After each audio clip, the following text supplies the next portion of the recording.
আসসালামু আলাইকুম প্রিয় শিক্ষার্থী, সবাইকে পবিত্র জুমাবারের শুভেচ্ছা। আপনারা যে যেখান থেকে যুক্ত হয়েছেন আমাদের আজকের এই ক্লাসে সবাইকে স্বাগত জানাচ্ছি 19তম শিক্ষক নিবন্ধন প্রস্তুতির আরও একটি এক্সক্লুসিভ মডেল টেস্টে। প্রিয় শিক্ষার্থী, মনে রাখবেন প্রত্যেক ব্যর্থতা আপনার সফলতার কাছাকাছি নিয়ে যাচ্ছে। আপনার স্বপ্নের চাকরির দরজা খুলে দিতে পারে আপনারই প্রচেষ্টা। তাই আমরা আমাদের প্রত্যেকটা ভিডিওতে এমন কিছু টপিকস, এমন কিছু টেকনিক অ্যাপ্লাই করছি যা আপনাদের শিখাচ্ছি, যা আপনার স্বপ্নের চাকরির প্রাপ্তিতে সামান্যতম হলেও উপকারে আসবে ইনশাল্লাহ। আপনাদের চাকরি জীবনের এই কষ্ট, এই পরিশ্রম অত্যন্ত দ্রুত সার্থক হোক এই শুভকামনা জানিয়ে শুরু করছি আমাদের আজকের 19তম শিক্ষক নিবন্ধন প্রস্তুতির exclusive model test number 30। Bangla সাহিত্যে চলিত রীতির প্রবর্তককে? বাংলা সাহিত্যে চলিত রীতির প্রবর্তক হিসেবে যিনি খ্যাত তিনি প্রমথ চৌধুরী। বাংলা বর্ণমালায় পরাশ্রয়ী বর্ণ কয়টি? অর্থাৎ পরাশ্রয়ী বলতে পূর্ণ বর্ণ ছাড়া যারা উত্তর মানে উচ্চারিত হতে পারে না, এরকম হচ্ছে 3টি। নিচের কোনটি সত্যবিধানের নিয়মে শুদ্ধ? অর্থাৎ কোনটাতে এখানে মানে যে এখানে সঠিকভাবে ব্যবহার করা হয়েছে। আমরা যদি দেখি এখানে সত্যবিধানের বানান হিসেবে শুদ্ধ হলো পোশাক। কারণ পোশাক যেহেতু এখানে আমাদের একটু ব্যাখ্যা যদি আমরা একটু বলি তাহলে আমরা দেখতে পাবো যে পোশাক কিন্তু ফার্সি শব্দ। আর ফার্সি বা আরবি যদি হয়ে থাকে তাহলে এক্ষেত্রে কিন্তু মূর্ধন্য ষ ব্যবহার করা হবে না। মূলত সত্যবিধান বা নত্যবিধানের মেইন থিমটা কি এটা আগে বুঝতে হবে আমাকে। এই মেইন থিমটা হচ্ছে যে দন্তস্ব এবং মূর্ধন্য ষ, যেটাকে আমরা অনেক সময় ছোটবেলায় পেট কাটা মূর্ধন্য ষ বলি। হ্যাঁ, আচ্ছা, এই মূর্ধন্য ষ এর সঠিক ব্যবহারের যে নিয়মগুলো সেটি হচ্ছে সত্যবিধান। আশা করছি বিষয়টা বুঝাতে পেরেছি। দুল্লুক শব্দের সঠিক সন্ধি বিচ্ছেদ কোনটি হবে? এটি খুব গুরুত্বপূর্ণ প্রশ্ন কিন্তু। দুল্লুক শব্দের সঠিক সন্ধি বিচ্ছেদ হবে দ্বীপ যুক্ত লোক, নিচে হস চিহ্ন থাকবে, অর্থাৎ ঘ নাম্বারটি সঠিক উত্তর। সমাসবদ্ধ শব্দে সাধারণত নত্যবিধান খাটে না, এর উদাহরণ কোনটি? সমাসবদ্ধ শব্দে সাধারণত নত্যবিধান খাটে না, এর উল্লেখযোগ্য উদাহরণ হচ্ছে অগ্রনায়ক। পুকুরে মাছ আছে, এখানে এটি কোন ধরনের? আমরা জানি যে এটা অধিকরণ, কারণ এই ধরনের কিন্তু অনেক শিখিয়েছি। যেমন পুকুরে মাছ আছে, আমরা প্রশ্ন করব কোথায় মাছ আছে? পুকুরে, তার মানে স্থান বোঝাচ্ছে, তার মানে এটি হবে অধিকরণ কারক। তবে এখানে যখন নির্দিষ্ট স্থান বুঝাবে যে পুকুরের ভিতরে মাছ আছে, তার মানে এটা হবে ঐকদেশিক অধিকরণ। ক্রিয়া বা ধাতুর পরে যে প্রত্যয় যুক্ত হয় তাকে কি বলা হয়? ক্রিয়া বা ধাতুর পরে যে প্রত্যয় যুক্ত হবে তাতে অবশ্যই কৃৎ প্রত্যয় বলতে হবে। ভাবে সপ্তমীর উদাহরণ কোনটি? ভাবে সপ্তমীর উদাহরণ হলো চন্দ্রোদয়ে কুমুদিনী বিকশিত হয়, এটি হবে সঠিক উত্তর। সম্মুখে অগ্রসর হয়ে অভ্যর্থনা, এটিকে এক কথায় প্রকাশ করলে কি হবে? এক কথায় প্রকাশ করলে এটি হবে সম্মুখে অগ্রসর হয়ে অভ্যর্থনা প্রত্যুদ গমন। পেয়ারা কোন ভাষার শব্দ? আপনারা এখান থেকে পর্তুগিজ শব্দগুলো খুব ভালোভাবে পড়ে নেবেন, কারণ নিবন্ধনে পর্তুগিজ শব্দের বাইরে খুব বেশি আসে না, আর অবশ্যই এটি পর্তুগিজ শব্দ হবেই। ওকে, এরপরে যেটি রয়েছে তামার বিষ বাগধারাটির অর্থ কি? এই তামার বিষ এটি কিন্তু অসংখ্যবার এসেছে, মানে বলে বোঝানো যাবে না যে কত রকম পরীক্ষায় এসেছে। তাই আপনাদের কাছে অনুরোধ থাকবে আপনারা যখন পড়াশোনা করবেন সামনে পিছনে একটু দেখবেন আসলে কেমন কি প্রশ্নগুলো এসেছে। হ্যাঁ, ওকে, তাহলে এখানে সঠিক উত্তরটি হবে অর্থের কুপ্রভাব। পরবর্তী প্রশ্ন আমাদের যেটা রয়েছে যে গুণহীনের ব্যর্থ আস্ফালন, এটাকে কি বলা হয়? গুণহীনের ব্যর্থ আস্ফালন এই প্রবাদ যেখানে বলা হয়েছে অসারের তর্জন গর্জন সার। বিপরীতার্থে পরা উপসর্গ যুক্ত কোনটি? বিপরীতার্থে পরা উপসর্গ যুক্ত শব্দটি হলো পরাভব। বিনা পানি এটির সমস্ত পদ কোনটি? বিনা পানি সমস্ত পদটি কোন সমাস হবে? তাহলে এখানে হবে ব্যাধিকরণে বহুব্রীহি সমাস হবে, অর্থাৎ বিনা পানিতে যার এইরকম কথাটা আসবে, তাহলে ব্যাধিকরণে বহুব্রীহিটা হবে সঠিক উত্তর। বাংলা বর্ণমালার উৎস কি? বাংলা বর্ণমালা কোথা থেকে এসেছে বা উৎসটা হলো ব্রাহ্মী লিপি। খ্রিস্টান কোন জাতীয় শব্দ? এই প্রশ্নটাও কিন্তু আসে, এরকম মিক্সড একটা ওয়ার্ড দেওয়া থাকবে, সেটা আপনাকে বলতে হবে। তাহলে খ্রিস্টানের আমাদের কোন জাতীয়? মিশ্র শব্দ। এখানে দুই ধরনের রয়েছে, একটা ইংরেজি রয়েছে এবং আরেকটি বাংলা রয়েছে, তার মানে এটি হবে সঠিক উত্তর। কল ইট এ ডে এর যথার্থ অনুবাদ কোনটি? কল ইট এ ডে এর যথার্থ অনুবাদটি হচ্ছে শুরু করা, তবে এখানে শুরু করাটা হবে পুনরায় শুরু করা, তাহলে এটি হবে কল ইট এ ডে। মরি মরি কি সুন্দর প্রভাতের রূপ, এখানে অনন্যই অব্যয় কিভাবে প্রকাশ পেয়েছে, তার মানে এখানে বলাই হয়েছে যে এটি অনন্যই অব্যয়, তার মানে আমরা কি wow what an nice bird it is আমরা বলি না, এই যে ওয়াও কথাটা ব্যবহার করি, কেন বলি, কারণ এখানে খুব সুন্দর মনে হয়েছে, আমার মনোপুত হয়েছে, ভালো হয়েছে, এই জন্য। তার মানে মরি মরি কি সুন্দর প্রভাতের রূপ, তাই না, এখানে আমরা কিন্তু উচ্ছ্বাস প্রকাশ পাচ্ছে, রাইট, তার মানে এখানে উচ্ছ্বাসটা হবে রাইট অ্যান্সার। সম্বোধন পদের পরে যে চিহ্নটি ব্যবহৃত হয় তাহলে কোনটি হবে, সম্বোধন পদের পরে যেটি হবে সেটি কমা। বুক পোস্ট এর পারিভাষিক রূপ কোনটি, বুক পোস্ট এর পারিভাষিক রূপ হবে খোলা ডাক। কোনটি দেশি শব্দের উদাহরণ, আমি কয়েকটা মডেল টেস্টে এই প্রশ্নটা দেখছি যে লুঙ্গি ফঙ্গি বর্মি শব্দ এরকম করে পড়ে যাচ্ছিলাম, এখানে গঞ্জ কুলা টোপর এগুলো কিন্তু হচ্ছে দেশি শব্দ, তার মানে গঞ্জ এটা হবে রাইট আনসার। কোনটি রূপক কর্মধারয়ী সমাস, রূপক কর্মধারয়ী সমাস আমাদের যে প্রদত্ত অপশনগুলোর মধ্যে রয়েছে কালস্রোত। উষ্ণিস এর শব্দার্থ কোনটি, উষ্ণিস বলতে বোঝানো হয় যে পাগরি, অর্থাৎ উষ্ণ উষ্ণ শীতের আমেজের সাথে কার উষ্ণিসের কোনো সম্পর্ক নেই। নাটিকা কোন অর্থে স্ত্রীবাচক শব্দ, নাটিকা কোন অর্থে স্ত্রীবাচক শব্দ, এটি মূলত ক্ষুদ্রার্থে মানে ছোট এই অর্থে, তাহলে এখানে সঠিক উত্তর হবে ক্ষুদ্রার্থে। শিরা সংক্রান্তি বাগধারাটির অর্থ কি, আমাদের বাংলার শেষ প্রশ্ন, এই প্রশ্নটি আপনাদের জন্য একটি HW থাকবে। আপনারা কে কোথা থেকে যুক্ত আছেন অবশ্যই আমাদেরকে জানিয়ে দেবেন এবং HWর উত্তর সহ। আমাদের গতকালের ভিডিওতে অনেক শিক্ষার্থী কমেন্ট করেছেন, উল্লেখযোগ্য কমেন্ট যদি আমরা দেখি, লিজা লিখেছেন চাঁপাইনবাবগঞ্জ থেকে, কবি ঢাকা থেকে, এছাড়াও লিখেছেন খাদিজা আলহামদুলিল্লাহ, মেহেদি হাসান রোমন ফরিদপুর থেকে, গাজীপুর থেকে লিমা, ময়মনসিংহ থেকে তাকরিমা, রাজশাহী থেকে গৌতম চন্দ্র, এছাড়াও আরও যুক্ত রয়েছে শিউলি আক্তার মানিকগঞ্জ থেকে, রুনা আক্তার চট্টগ্রাম, মন্নিধর কিশোরগঞ্জ থেকে, এছাড়াও যশোর থেকে যুক্ত রয়েছেন মীরা পপ, আমি নাম ঠিক বুঝতে পারলাম না, এরপরে যুক্ত রয়েছেন নূর আলম, সোমাইয়া লিখেছেন নড়াইল থেকে, এছাড়াও শামীম হোসাইন, মনি, ঝুমর আক্তার, আরও অনেক শিক্ষার্থী আমাদের সাথে যুক্ত রয়েছেন। আপনাদের সবাইকে অসংখ্য ধন্যবাদ আমাদের সাথে যুক্ত থাকার জন্য। ইংরেজি অংশের শুরুতে যেটি রয়েছে হি ট্রাইড হার বেস্ট বা হিজ বেস্ট, আচ্ছা হি ট্রাইড হার তো হয় না, হিজ বেস্ট, তাহলে এটা নেগেটিভ করতে হবে, তাহলে এটা যদি আমরা নেগেটিভ করতে যাই তাহলে এটা সঠিক উত্তর হবে he left no stone unturned, তার মানে সে কোনো কিছুই বাদ রাখে নাই চেষ্টা করার, তার মানে সঠিক উত্তর হবে he left no stone unturned. Okay, এরপরে যেটা রয়েছে she was use to dash the poor, তাহলে এখানে ইউজ টুর পরে কি হয়, use to look forward to with a view to, এরপরে আইএনজি যুক্ত ভার্ব নিতে হবে, তাহলে এখানে আমাদের আইএনজি যুক্ত ভার্ব কোনটা, হেল্পিং, তার মানে এটাই হবে সঠিক উত্তর। Which is noun of the word brief, brief এর নাউন ফর্ম হচ্ছে ব্রিভটি, যেটা আমাদের খ নম্বর অপশনে রয়েছে।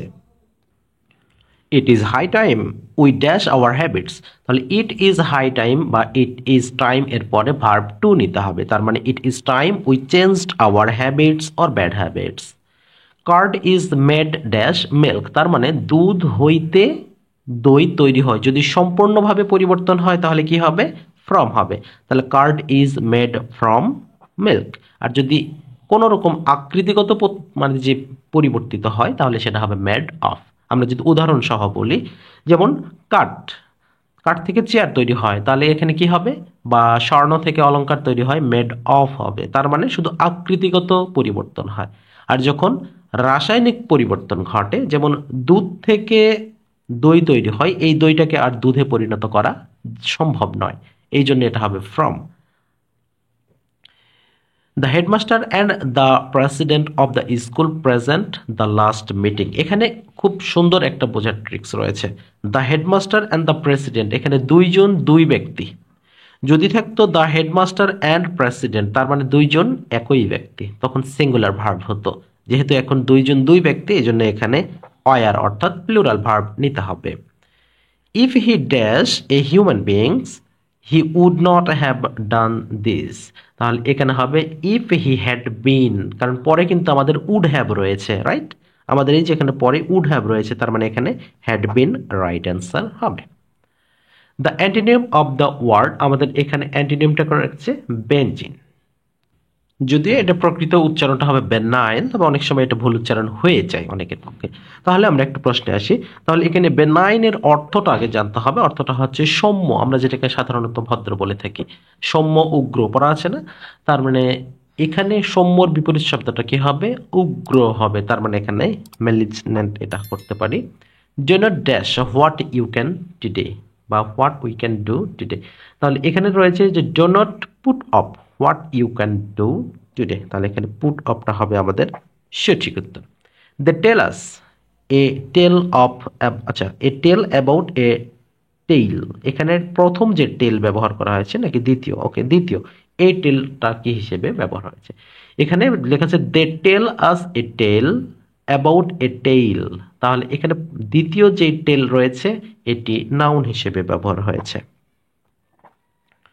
মুভ অর ডাই, এটা সিম্পল রয়েছে, সিম্পল করতে হবে। তাহলে মুভ অর ডাই, তাহলে এখানে আমরা যদি বলি in case of your failure to move, তুমি যদি নড়াচড়া করতে ব্যর্থ হও, ইউ উইল ডাই, তুমি মারা যাবে। তাহলে এটাই হবে আমাদের simple. Which one is incorrect, আমাদের প্রদত্ত অপশনগুলোর মধ্যে কোনটি কারেক্ট রয়েছে? আচ্ছা, ইনকারেক্ট একটা, কারেক্ট একটা, দুইভাবে হয়ে থাকে। তাহলে এখানে আমরা যদি বলি অমিনিয়াস, এক্সটেনশন, হেজিটেশন, মিস বিহেভস, তার মানে আমাদের প্রথম তিনটাই কিন্তু ভুল। মিস বিহেভস এটা কিন্তু রাইট রয়েছে। দ্য অপোজিট ওয়ার্ড অফ স্ল্যাগিশ, তাহলে স্ল্যাগিশের অপোজিট হিসেবে আমরা কি ব্যবহার করতে পারি? অ্যানিমেটেড। তাহলে স্ল্যাগিশের বাংলাটা কি আমরা বলতে পারি? স্ল্যাগিশ মানে মৃত বা সুপ্ত, ঘুমন্ত, এরকম কথা ব্যবহার করতে পারি। আর অ্যানিমেটেড মানে প্রাণবন্ত বা জীবন্ত। ওকে, তাহলে এখানে অ্যানিমেটেডটা হবে সঠিক উত্তর। আই স হিম প্লে, আমি তাকে খেলতে দেখলাম। তাহলে এটা যদি প্যাসিভ করি তাহলে কি হবে? তাহলে আই স হিম প্লে, কোন টেন্স আছে? পাস্ট টেন্স আছে। তাহলে he was seen to play by me, এটি হবে সঠিক উত্তর। তাহলে he was seen to play by me. এরপরে যেটি রয়েছে বুটলেগ মিন্স, বুটলেগ মানে অবৈধভাবে কোনো কিছু বাজারজাতকরণ করা, যেটাকে আমরা চোরাচালান বলে থাকি, তার মানে স্মাগল।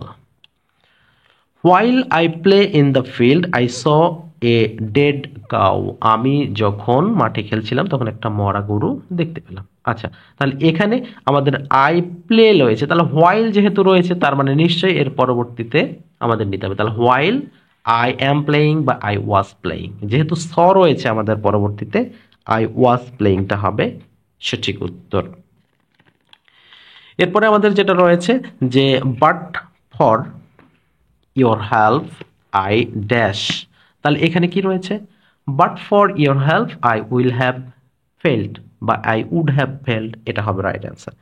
তাহলে এখানে সঠিক উত্তর করো উড হ্যাভ ফেল্ড, এটা হবে right answer. So the correct answer এখানে রয়েছে he had been hanged for murder, তাহলে এখানে হি ওয়াজ হ্যাংড ফর মার্ডারটা হবে রাইট অ্যান্সার। তাহলে আমাদের গ নাম্বার যে অঙ্কটি রয়েছে he was hanged for murder, but এখানে হ্যাং বানানটা কিন্তু একটুখানি ভালো ঝুলানো, যেমন HANGED, এটি হবে right answer. I went there to seek a job, এটা কম্পাউন্ড করতে হবে, আমি সেখানে গিয়েছিলাম চাকরি খোঁজার জন্য। হ্যাঁ, এটাকে যখন আমরা কম্পাউন্ড করব তাহলে হবে I went there and sought a job, তাহলে এটা হবে right answer. Instead of confirm we can say, তাহলে instead of confirm we can say bear out. What is the antonym of abduct, তাহলে এখানে অ্যাবডাক্টের শব্দের আমরা যদি অর্থটা আগে বের করি তাহলে হবে অপহরণ করা বা অবৈধভাবে কাকে, আমরা যেটা নর্মালি বলি কিডন্যাপ করা, তাহলে এখানে কিডন্যাপ হচ্ছে সিনোনিম, বাট আমাদের চাইছে কি অ্যান্টোনিয়াম। তাহলে অ্যান্টোনিয়ামটা করতে গেলে আমাদের কি করতে হবে? রিস্টোর, মানে যেখানকার জিনিস সেখানে রেখে আসা, রাইট? তাহলে এটা হবে সঠিক উত্তর। এই রিস্টোর কথাটার সাথে কিন্তু আমরা আমাদের ফোন বা মেমোরি কার্ডের জাতীয় তথ্য রিস্টোর করার ক্ষেত্রে কথাটা ব্যবহার করতে পারি। The father with his 7 daughters dash left the house, তাহলে এখানে হ্যাজ হবে নাকি হ্যাভ হবে? অবশ্যই হ্যাজ ব্যবহার করতে হবে। She has no taste dash music, তাহলে কারো কিছু আকর্ষণ না থাকলে সেখানে মিউজিকের ক্ষেত্রে এখানে টেস্ট ফর মিউজিক নাকি ইন মিউজিক। তাহলে এখানে যে জিনিসটা আমাদের ভুল হয়, যখন ইন্টারেস্ট কথাতে থাকে তখন কি ব্যবহার করতে হবে? In music. She has no interest in music, but তার কোনো সঙ্গীতের প্রতি কোনো আকর্ষণ নেই। বাট এখানে কি রয়েছে? No taste. নো টেস্ট বলতে সাধারণত বোঝায় যে রুচিবোধ বোঝানো হয়। শি হ্যাজ নো টেস্ট, তার কোনো রুচি নেই ফর মিউজিক, সঙ্গীতের প্রতি। এখানে সঙ্গীতের প্রতি কথাটা ব্যবহার হবে, তাই এখানে ফর ব্যবহার করতে হবে। কর্তৃপক্ষ তাকে তিরস্কার করলো, তিরস্কার কথাটা আমরা টেক টু টাস্ক এই ধরনের কথাটা বলতে ব্যবহার করে থাকি, তাহলে the authority took him to task, এটা হবে রাইট অ্যান্সার। সে নদীর কাছে একটি কুটিরে বাস করত, তাহলে হি লিভস বা হি লিভড, আচ্ছা বাস করতো, হি লিভড ইন এ হাট ক্লোজ দ্য রিভার, এখানে নেয়ার কথাটা থাকলে ভালো হতো, তাহলে ক্লোজ দ্য রিভার, তাহলে এটাই হবে সঠিক উত্তর। তাহলে হি লিভড ইন এ হাট ক্লোজ বাই দ্য রিভার। ওকে, বাংলাদেশ সর্বপ্রাচীন জনপদের নাম কি? এটা নিশ্চয়ই আপনারা জানেন, বাংলার সর্বপ্রাচীন জনপদের নাম হলো পৌন্ড্র। বাঙালি জাতির প্রধান অংশ কোন মূল জাতিগোষ্ঠীর অন্তর্ভুক্ত? প্রধান মূল জাতিগোষ্ঠীর অন্তর্ভুক্ত সেটি হলো অস্ট্রিক। বঙ্গবন্ধু শেখ মুজিবুর রহমানের ঐতিহাসিক 6 দফা ঘোষণা করা হয়েছিল কোন মাসে? এটি ফেব্রুয়ারি মাসে ঘোষণা করা হয়েছিল। সংগ্রাম ও প্রত্যাশা কি? ও হ্যাঁ, এখান থেকে একটা আপনাদের কথাও জানতে থাকে, অনেকে তো বলে থাকেন যে বঙ্গবন্ধু শেখ মুজিবুর থেকে আর কোনো ধরনের প্রশ্ন আসবে না। হ্যাঁ, এটা আমরাও জানি কোনো ধরনের প্রশ্ন আসবে না, বাট এই যে 6 দফা, এটা বঙ্গবন্ধু কর্তৃক 6 দফা উপস্থাপিত হয়েছিল, এটা বঙ্গবন্ধু কর্তৃক আমরা বলতে পারি, তবে এটা আমাদের দেশের জন্য, আমাদের এই তৎকালীন প্রদেশের জন্য এটা একটা যুগান্তকারী পদক্ষেপ ছিল। সুতরাং এই প্রশ্নটা আসতে কিন্তু কোনো বাধা নেই। তাহলে সংগ্রাম প্রত্যাশা কি? সংগ্রাম প্রত্যাশা যদি আমরা বলি, এটি বাংলাদেশের দুটি যুদ্ধ জাহাজ। কাদের? নৌবাহিনীর যুদ্ধ জাহাজ। এইডস রোগের জন্য নিচের কোন ভাইরাসটিকে দায়ী করা হয়? আমরা জানি যে HIV, এটি হচ্ছে এইডস রোগ জন্য দায়ী। কোথায় প্রথম বিশ্ব নারী সম্মেলন অনুষ্ঠিত হয়? ম্যাডামরা খুব ভালোভাবে পড়বেন, ভাইভাতে এই প্রশ্নটা কিন্তু খুবই আসে ম্যাডামদের জন্য, যে কোথায় প্রথম বিশ্ব নারী সম্মেলন অনুষ্ঠিত হয়? এটা অনুষ্ঠিত হয়েছিল মেক্সিকোতে। মুজিবনগর সরকারের রাষ্ট্রপতি কে ছিলেন? মুজিবনগর সরকারের তৎকালীন রাষ্ট্রপতি ছিলেন বঙ্গবন্ধু শেখ মুজিবুর রহমান। ইউনেস্কোর কততম সম্মেলনে 21 ফেব্রুয়ারিকে আন্তর্জাতিক মাতৃভাষা দিবস হিসেবে ঘোষণা করা হয়েছিল? এটি সঠিক উত্তর হবে 30তম। যেহেতু আমাদের 30তম আমাদের অপশনে নেই, সুতরাং এটি কোনো অ্যান্সার করা যৌক্তিক নয়। দুর্যোগ ব্যবস্থাপনার সাফল্যে মাননীয় প্রধানমন্ত্রী শেখ হাসিনা কোন সংস্থা পুরস্কৃত করে? এখানে পুরস্কৃত করা হয়েছিল IFRC, তবে এটা আসবে না, অন্তত এই নাম যেখানে থাকবে সেই প্রশ্নটা এখন আসা সম্ভব নয়। বঙ্গবন্ধু স্যাটেলাইট 1 এর উৎক্ষেপণের দ্বারা বাংলাদেশ বিশ্বের কততম স্যাটেলাইট দেশ হিসেবে আত্মপ্রকাশ করে? এটি হবে 57তম দেশ হিসেবে। 2019 সালে সার্ক সাহিত্য পুরস্কার লাভ করেছিলেন কে? 2021 সালে সার্ক সাহিত্য পুরস্কার লাভ করেন অধ্যাপক আনিসুজ্জামান। বিশ্ব মানবাধিকার দিবস কবে পালন করা হয়? বিশ্ব মানবাধিকার দিবস পালন করা হয় প্রতি বছর 10 ডিসেম্বর। SMS এর পূর্ণরূপ কি? এর পূর্ণরূপ হচ্ছে শর্ট মেসেজ সার্ভিস, তার মানে সঠিক উত্তরটি হবে short message service. Big Apple, এটি কোন শহরের নাম? বিগ অ্যাপল বলতে বোঝানো হয় নিউ ইয়র্ককে।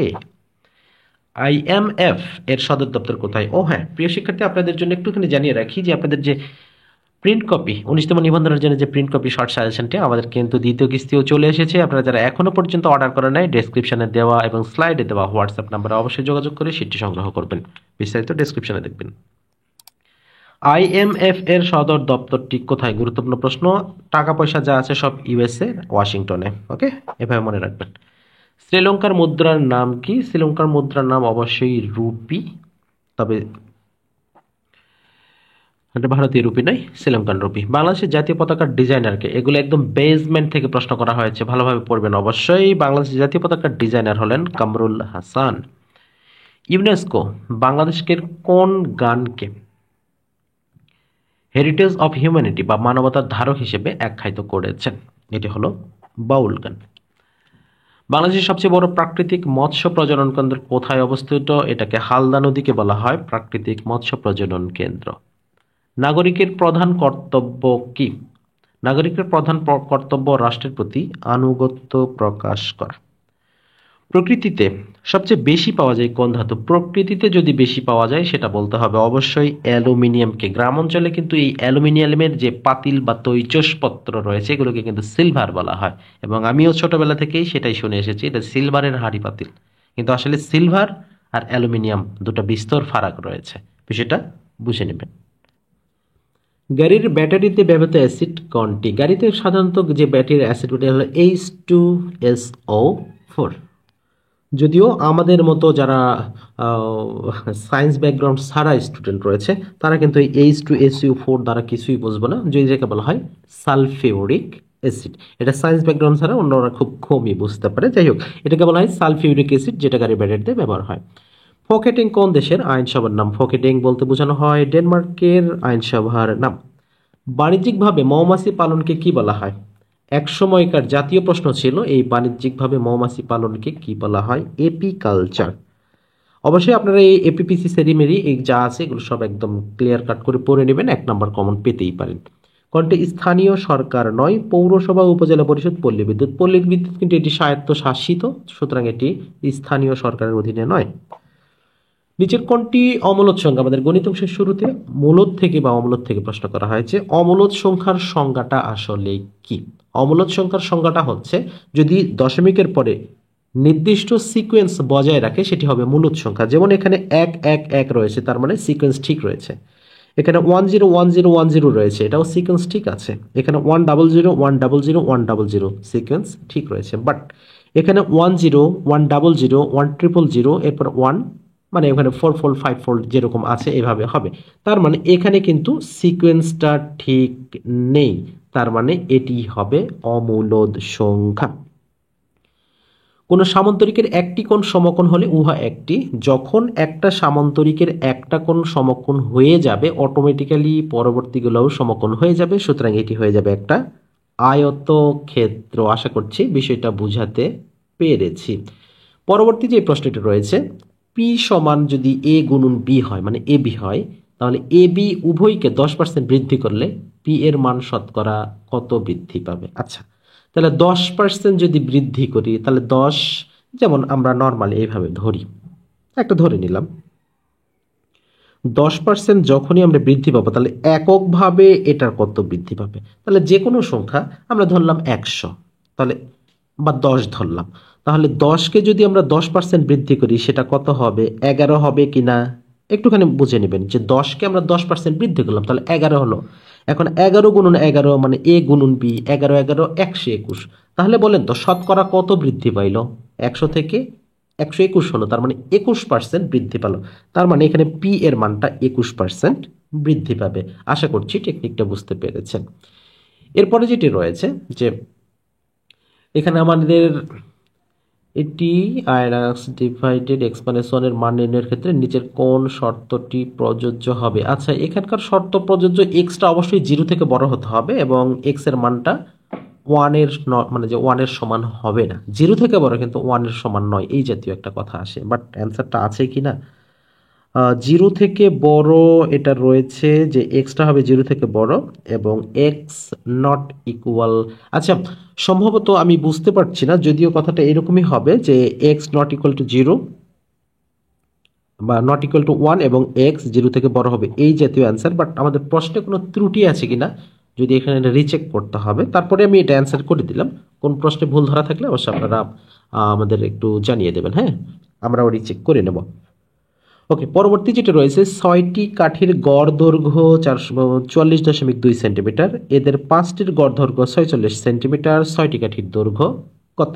তাহলে প্রথম যে কাজটি করতে হবে আপনাকে, যে 6টি কাঠির গড় দৈর্ঘ্য দেওয়া আছে তার মানে এটা মোট বের করতে হবে, 5টির দাম গড় দেওয়া আছে মোট বের করতে হবে, দুটা বিয়োগ করতে হবে, বিয়োগ করলে আপনি পেয়ে যাবেন। আর বিয়োগফল যেটা হবে 35.2। 25% লাভে কোনো জিনিস 15 টাকায় বিক্রয় করলে বিক্রেতার কত টাকা লাভ হবে? তার মানে 100 টাকায় লাভ করছে কত? 25 টাকা। তাহলে এটা একটু ভিন্নভাবে আমাদের শিখতে হবে। তাহলে 25% লাভে 15 টাকায় বিক্রয় করছে, তার মানে কি বিক্রয় মূল্যটা হচ্ছে 15 টাকা। তাহলে 15 টাকায় কয় টাকা লাভ করছে? ও এভাবে না, আমরা যেহেতু কত পার্সেন্ট, 25%, তাহলে বিক্রয় মূল্য 125 হলে ক্রয় মূল্য 100, এই জিনিসটা, তার মানে 25% লাভ আছে। তাহলে একে কত হবে?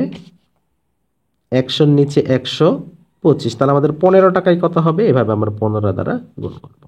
তাহলে এখানে যখন আমরা এখন কাটাকাটি করব, যেমন আমরা যদি 25 দিয়ে কাটি তাহলে কত হবে? এখানে 4 হবে, আর এখানে হবে 5, 5 দিয়ে আবার একে কাটলে হবে 3, তাহলে 3 4-এ 12। এই 12 টাকাটা হচ্ছে ক্রয় মূল্য, আর এখানে বিক্রি করছে কত? 15 টাকা। লাভ হলো কত? 3 টাকা। ক্লিয়ার? ওকে। নিচের কোনটি x cube minus 6x² plus 11x-6 এর উপাদান? আচ্ছা, উৎপাদক নয়। আচ্ছা, উৎপাদক এটা অসংখ্য বার করানো হয়েছে আপনাদের।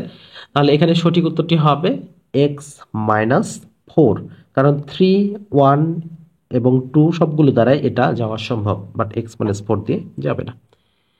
a less than equal B বা B less than equal A হলে নিচের কোনটি সত্য হবে? তার মানে দুটাই তো সত্য, একই তো হলো যে এ বির চেয়ে ছোট অথবা সমান, আবার বি এর চেয়ে ছোট অথবা সমান, দুটো তো একই কথা হলো, এরকম কথা।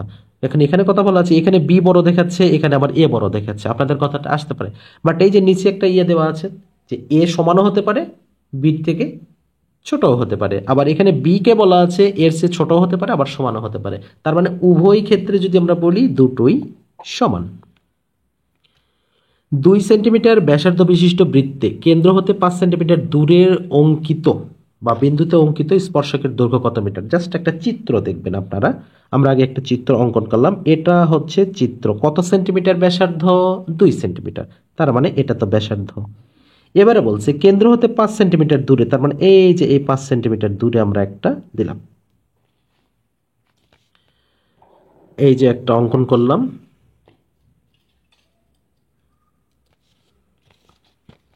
বৃত্তটা আমরা প্রথমে অঙ্কন করব, এটা হচ্ছে 2 সেন্টিমিটার, এটা 5 সেন্টিমিটার, এটা হচ্ছে মধ্যবিন্দু।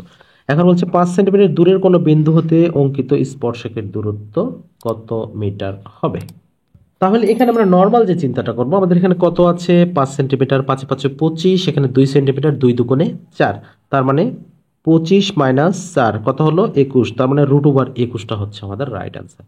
যেহেতু আমাদের অপশনে √21 নাই, তার মানে √21 এর মান যেটা হবে সেটাই, তার মানে 5.38 বা 4.58, হ্যাঁ 4.44 এর 16, 4.58টা হবে আমাদের রাইট অ্যান্সার।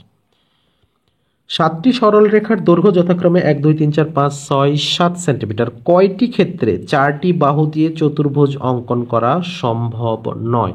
তাহলে এখানে চতুর্ভুজ অঙ্কন আমরা যদি করি 3টি, কারণ এখানে আমাদের বলা আছে যে কয়টি ক্ষেত্রে 4টি বাহু দিয়ে মানে যে চতুর্ভুজ অঙ্কন করা সম্ভব নয়, 3 ক্ষেত্রে এখানে হবে। নিচের কোনটি বৃত্তস্থ চতুর্ভুজ হয় না? বৃত্তস্থ চতুর্ভুজ রম্বস কোনোভাবেই হওয়া সম্ভব নয়। তারপর রয়েছে এখানে আমাদের সাইন দিয়ে রয়েছে, সাইন সেকেন্ড ব্র্যাকেট রয়েছে 9π/2 প্লাস থিটা, তাহলে এখানে একদম কস থিটা, আর কোনো কথাই নেই এখানে। হ্যাঁ, কোন ত্রিভুজের শীর্ষবিন্দু দিয়ে অঙ্কিত বৃত্তটির কেন্দ্রকে কি বলে? যখন শীর্ষবিন্দু দিয়ে হবে তখন হবে সেটি পরিকেন্দ্র।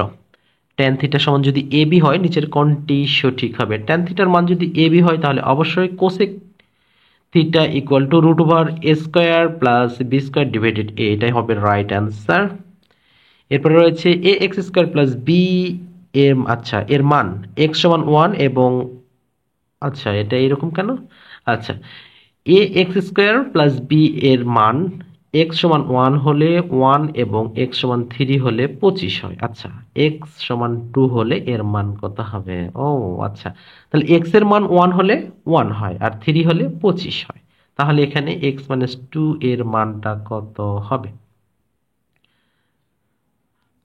তাহলে ও আচ্ছা, এখানে আচ্ছা এটা সমীকরণ ধরে আপনাদের বের করতে হবে। যেমন এখানে x এর মান 1 ধরে 1 নে, a প্লাস b এর মান 1, এভাবে সমীকরণ ধরে বের করতে হবে। তাহলে সেক্ষেত্রে যদি আমরা ধরি 2, তাহলে এখানে a প্লাস b, আচ্ছা তাহলে 5 দুগুণে 10, আচ্ছা 10 হবে এখানে। আচ্ছা, তারপরে এটা আমি একটু পি দিয়ে রাখলাম। যদি আপনাদের মনে হয় অ্যান্সারটা ভুল, এটি অবশ্যই আমাদের একটু কমেন্ট সেকশনে জানিয়ে দেবেন। যদিও সমীকরণ ধরলে আমি যতটুকু বুঝলাম এটাই হওয়ার কথা, তারপরে একটু প্লিজ। এরপরে যেটা রয়েছে লগ 10 ভিত্তিক রয়েছে 0.01, তাহলে এখানে 0.01 রয়েছে 10 ভিত্তিক, তাহলে এখানে আমরা অ্যান্সারটা কত করব? -3, কারণ -3 আমরা যেটা বলি যে 3 ইনভার্স 3 করলেও কিন্তু সেটাই হয়, অর্থাৎ 1000 হয়। 10 ইনভার্স 3 অর্থাৎ মাইনাস দিয়ে যদি করি তখন এটা আর এটার মান ঠিক আসে, তাহলে -3টা হবে আমার right answer. a square minus 3a, a cube minus 9a, a cube minus 4a square plus 3a এর গসাগু কত? গতকালের ক্লাসে খুব সম্ভবত বলেছিলাম বা প্রায় ক্লাসে বলে থাকি, লসাগু পরিবর্তে গসাগু থাকলে আপনাদের কপাল ভালো। তাহলে এখানে প্রথমে দেখুন, আমরা এখানে একটা a কমন পাচ্ছি, এখানে a কমন পাচ্ছি, এখানেও a কমন পাচ্ছি, তার মানে a আমাদের থাকবেই। এরপরে এখানে a মাইনাস 3 রয়েছে, এখানে a minus a square plus 3 a square minus 3 a minus 3 পেলাম, এখানেও একটা a মাইনাস 3 থাকবে, তার মানে a ইন্টু a মাইনাস 3টা হচ্ছে নির্ণেয় গসাগু। একটি বর্গক্ষেত্রের পরিসীমা এর কর্ণের দৈর্ঘ্যের কত গুণ হয়? 2√2 গুণ হয়, এভাবে মনে রাখবেন 2√2 গুণন হবে। চতুর্ভুজে 4 কোণের অনুপাত 1:2 হলে বৃত্তের বৃহত্তম কোণের পরিমাণ কত? 135 ডিগ্রি। একদম মুখস্থ, কিভাবে করবেন? তাহলে এখানে 2 এর একে 3 3 6 2 8, তাহলে 360 কে 8 দ্বারা গুণ করবেন, 8 দ্বারা ভাগ করবেন, এভাবে বলে যে 360 কে 8 দ্বারা ভাগ করবেন, 3 দ্বারা গুণ করবেন, 135 পেয়ে যাবেন। যদি 12 সদস্য বিশিষ্ট কোনো কমিটির সদস্যের 9 জন মহিলা হয় তবে সদস্যদের মধ্যে শতকরা কত ভাগ পুরুষ? তাহলে এখানে 12 জনের মধ্যে 9 জন মহিলা, ওরে বাবা, ম্যাডামরা দেখি কমিটিতে বেশি রয়েছেন। আচ্ছা, 9 3 12, তাহলে 25% হবে এখানে রাইট অ্যান্সার। কোনো ক্ষুদ্রতম সংখ্যাকে 12, 15, 20, 25 দ্বারা ভাগ করলে প্রতি ক্ষেত্রে 11 অবশিষ্ট থাকে, সংখ্যাটি কত? তাহলে 12 দ্বারা কোনটাকে করা যাবে? 12, আচ্ছা 400, তাহলে এখানে 12, 15, 20, 25 এর লসাগুটা কত হয়? 300, 15, 20, 300, তার মানে 311 হবে right answer. Oh sorry, 311। x plus 1 divided x equal to -5 হলে x divided x square plus x plus 1 এর মান কত হবে? তাহলে এখানে আমাদের একটুখানি মডিফাই করে নিতে হবে তার মানটা, যেমন এখানে x plus 1 divided x equal to -5 রয়েছে, তাহলে এখানে আমাদের আমরা যদি বলি যে এখানে x প্লাস 1 এর মান হচ্ছে -5x, আমাদের এখানে x প্লাস 1 এর মান 5x, এইটুকু নিলেই হবে। তারপরে যেটা প্রদত্ত রাশি রয়েছে x square plus 1 plus x, তার মানে x প্লাস 1, সরি, তাহলে x প্লাস x প্লাস 1 এটা রয়েছে। তাহলে এখানে আমাদের যেটা করতে হবে, খুব সম্ভবত আমরা এটা তুলতেই ভুল করলাম, আমাদের এখানে এইভাবে তো দেওয়া নাই x প্লাস 1 ডিভাইডেড x, তাহলে এটা আমরা যেভাবে করব যে x plus 1 divided x equal to -5, মূলত এইভাবে হওয়ার কথা। আর এইভাবে হলে আমাদের x স্কোয়ার প্লাস 1 এর মান আসবে -5x। এবারে যদি আমরা এখন এখানে আমাদের যে প্রদত্ত মান, তাহলে x স্কোয়ার প্লাস 1 এর মান আমরা বসিয়ে দিতে পারবো -5x প্লাস x, তাহলে যেহেতু এখানে -5x রয়েছে, তার মানে একটা, তার এখানে -4 হয়ে যাবে, তাহলে x মাইনাস এখানে 4x, তাহলে x x কেটে গেল, তাহলে নিশ্চয়ই 1/4টা হবে রাইট অ্যান্সার। ওকে, -1/4টা হচ্ছে রাইট অ্যান্সার। 80 এর 75% এর 25% কত? তাহলে 80 এর 75% কত হবে? 20 হবে। কেন? সরি, 20 কেন, 60 হবে। তাহলে 60 এর আবার 25% কত হবে? তাহলে 60 এর 25% যদি আমরা বলি, তাহলে 60, 30, 15, আর 15টাই হবে এখানে সঠিক উত্তর। আমি বিষয়টা আরেকবার বুঝাই যে 80 এর 75%, তার মানে 4 ভাগের 3 ভাগ, তার মানে 4 দ্বারা ভাগ করলে 20, 3 20 60, 60 এর আবার 25%, মানে 4 ভাগের 1 ভাগ, 15। কোন ভগ্নাংশের লবের সাথে 1 যোগ করলে হাফ হয় এবং হরের সাথে 1 যোগ করলে তা 1/3 হয়, ভগ্নাংশটি কত? অসংখ্যবার এটা আপনারা করেছেন, তারপরেও এই প্রশ্নটা আপনাদের জন্য একটু SW দিয়ে দিচ্ছি, আপনারা অবশ্যই আপনাদের মূল্যবান এই উত্তরটুকু আমাদের কমেন্ট সেকশনে জানিয়ে দেবেন। আর আপনাদের কাছে অনুরোধ, বেশি বেশি ভিডিওটি শেয়ার করবেন। এবং সর্বশেষ যেটি রয়েছে, বৃত্তের ব্যাস 3 গুণ বৃদ্ধি করলে এর ক্ষেত্রফল কত গুণ বৃদ্ধি পাবে? জাস্ট স্কয়ার করে দেবেন, 3 স্কয়ার 9 গুণ। ওকে, প্রিয় শিক্ষার্থী, আপনারা যে যেখান থেকে যুক্ত ছিলেন এতক্ষণ আমাদের এই গুরুত্বপূর্ণ ক্লাসে, সবাইকে অসংখ্য ধন্যবাদ জানিয়ে আজকের ক্লাসটি এখানে শেষ করছি। আর আপনারা যারা এখনো পর্যন্ত 19তম নিবন্ধের শর্ট সাজেশনটুকু সংগ্রহ করেননি, আমাদের ডেসক্রিপশন এবং স্লাইডে দেওয়া হোয়াটসঅ্যাপ নাম্বারে যোগাযোগ করে খুব দ্রুত অর্ডার করে ফেলুন। শেষ পর্যন্ত শেষ মুহূর্তে গুরুত্বপূর্ণ যে কথাটা বলতেই হয়, বর্তমানে শীতের মৌসুম আসছে, আমরা যে যে অবস্থায় আছি আমাদের নিজ নিজ অবস্থান থেকে ছিন্নমূল মানুষদের পাশে আসব, তাদের গরম কাপড় দিয়ে সহায়তা করব, এই প্রত্যাশা জানিয়ে শেষ করছি আমাদের আজকের 19তম শিক্ষক নিবন্ধনের গুরুত্বপূর্ণ ক্লাসটি। আপনারা যে যেখানে আছেন ভালো থাকবেন, সুস্থ থাকবেন, সেই প্রত্যাশায় আজকের মতো বিদায় নিচ্ছি। আল্লাহ হাফেজ।